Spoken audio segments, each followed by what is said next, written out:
Magandang hapon po. Ako po si Abel Miyako Jeparo. At ngayon po ay kasama po natin si Nanay Emily.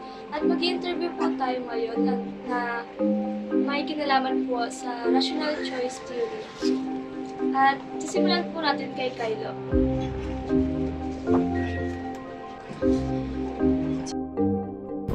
Mayroong bang mga mapagkukunan or serbisyo na sa tingin mo ay kulang sa iyong komunidad?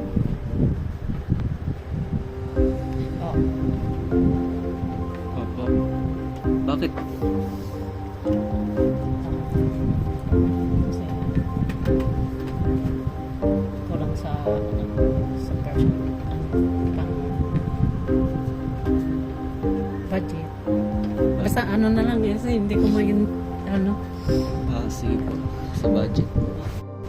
Gusto ko rin po sana magtanong about po dun sa disability po nyo. Sa pagkakaroon nyo po ba ng disability, naisipan nyo po pa, nyo po pa ngayon na na magtrabaho pa po? O mas pinili nyo na lang po? Dito na lang din po talaga sa bahay po. dito na lang sa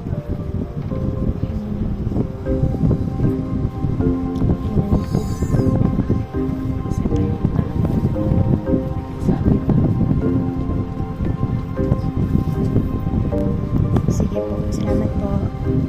Sa mga pagkakataon po ba ng paghihirap ng inyong pamilya na alagaan kayo, naisipan po ba nilang sukuan ka na lang o mas pinatibay ka po nila para lumaban sa hamon ng iyong buhay?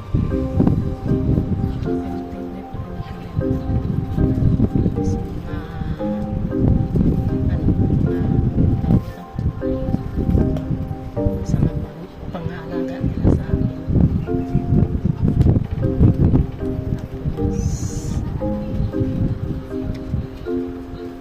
Pangalaga o pag-aasikaso.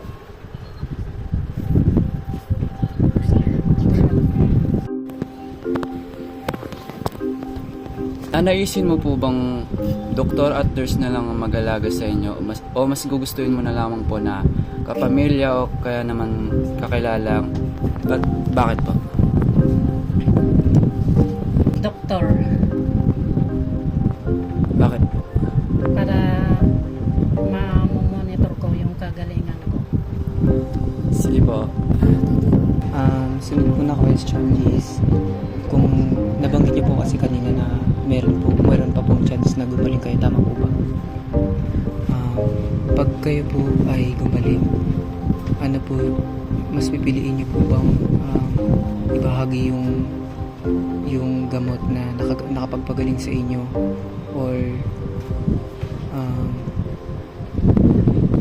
gawin yung mga bagay na hindi niyo nagawa?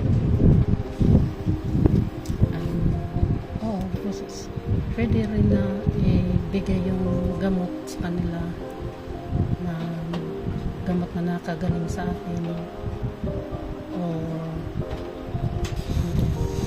para sila rin ay gagaling na tulad ko. Thank you po. Magandang umaga po. Ano po ang mas preferred mo po na gamot? Yung mura pero hindi branded o yung mahal pero mas mapapadali po ang inyong paggaling? Yung mahal Bakit po? para mabilis ang paggaling ko. Kung bibigyan po kayo ng pagkakataong maging malakas ulit, maghahanap po ba kayo ng trabaho? Hindi na. Kung hindi naman po, ay bakit?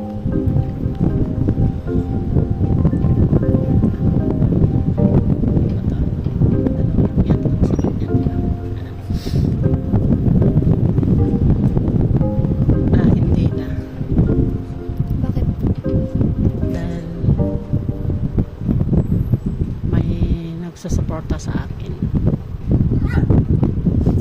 Thank you. Ito po ang ikalimang katanungan. Sa kalagayan niyo po ngayon, sumasagi pa po sa isipan ninyo ang mga masasamang sinambit sa inyo ng kapwa-tao natin o mas binibigyan niyo na lang po ng pansin ang mga nagmamahal at nagmamalasakit po sa inyo? Binibigyan ko ang malasakit ng nagmamahal sa akin.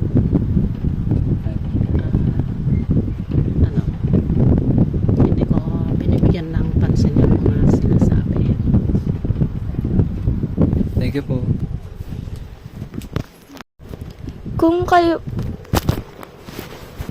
kayo po ay papipiliin, ano po ang pipiliin nyo? Lumabas-labas para makalanghap ng sariwang hangin o magstay na lamang po sa bahay para mapanatiling ligtas ang sarili?